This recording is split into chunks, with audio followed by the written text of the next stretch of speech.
the reason why hip hop music is so successful globally is because that's the one art form that doesn't get notes from white people. Wow, that's brilliant. Right? There's no notes from white people on rap music. It's pure. It's pure. It made perfect sense to me. I'll never forget that. I think I was probably like 20, and I was like, damn. Yo, that's a gem that's gonna always stick with me. I already know that. Like that's so brilliant for him to say that. Yeah, man. You know, that's why Spike Lee. But I knew you would appreciate it too. You know, absolutely. Yeah, I was 12 years old. After I saw Do the Right Thing. I went to Samuel French bookstore. I was the second person in line for him to sign my book, man. Like, wow. I rode the bus from the hood, got there at 7 a.m. You know, it opened at 9, and boom, he signed my book. I still have that book to this day. I was 12 years old. Whew, that's amazing.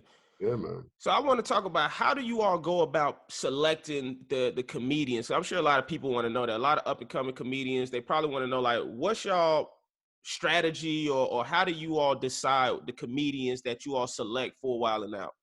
Well, you know, it's usually people who are kind of buzzing. You know, people who are kind of like, you go, oh, I've heard of such and so, or I think that they have that quick-witted spirit, that thing that is going to make them survive on the show, because it's just not for everybody. You know, it's like there are certain comedians who kind of have a slower cadence, and you go like, you're going to get eaten up on this show. Right. You know what I mean? You're going to get eaten up. You know, but you know, you run into, you know, you see somebody like a DC Young Fly, and you see him online, and somebody goes, yo, you got to check this dude out, and you're like, oh, he has a gift, you know. So, you know, but before there was social media, the show was out before there was social media. Yeah. So there wasn't an Instagram. There was like, maybe MySpace had started, you know what I mean? But people weren't showcasing their talent there. So you would have to have an agent or a manager bring you in for an audition, or Nick would do like an open call or something like that.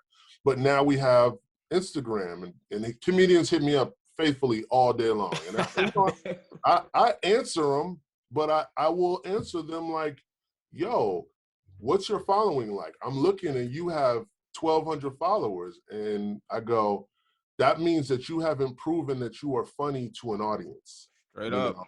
And so I go, we're living in a time where if you are a comedian, you are definitely putting your work out in an arena like this. And I go, you know, once you get your following up, let me know. If there's, and it's not just about your following, it's not about your numbers. It's like, I got to look at your page and laugh. Right. So this person is funny. This person is a fit for this show. Because like I said, just because you're a comedian, you could have 1 million followers, but you can come on the show and catch a smooth brick. Oh, you can't. Hey, man. So I got, well, you already know one of the stories, but I'm going to tell it since you on here. So, you know, when they was bringing back Wildin' Out, I had made it to like the final round. And this was like when they was bringing it back, not the new bring it back, you know, but I mean when they hired Carlos and Timothy De La Ghetto and all those. OG bring it back. Yeah, the OG bring it back. Yeah. So I remember when I auditioned, you know, my audition went cool. I felt pretty good about it. You know, I didn't get selected, but what I felt, part of the reason is exactly what you were saying, was when I looked at some of the other people that got selected, I was like, oh, well, their social media was bigger than mine at the time.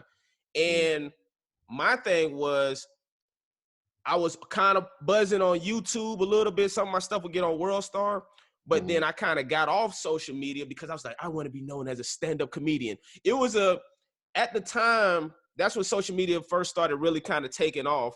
Yeah. There was an online versus stand-up comedian battle going on in the streets. It was an unsaid battle of, I'm a pure comedian. Straight up. And you are just an internet guy that says funny stuff and does funny stuff. And the two did not like each other, because that first season, it was not a good vibe with the other comedians and improv stars and these new cats who just used to work at the Piggly Wiggly, and now they got a YouTube page and they got more followers Exactly. than the comedians. So it was a war. I remember that time. See, and so that's what I always remember. So I was like, damn, I was like, man, I need to fucking get back on social media and get my numbers up, you know, because I always felt like that was kind of a reason why I didn't get selected back then. But then, you know, fast forward, you know, y'all let me on the show and stuff like that. So absolutely. I love the fact that you came on as big dog. It wasn't like,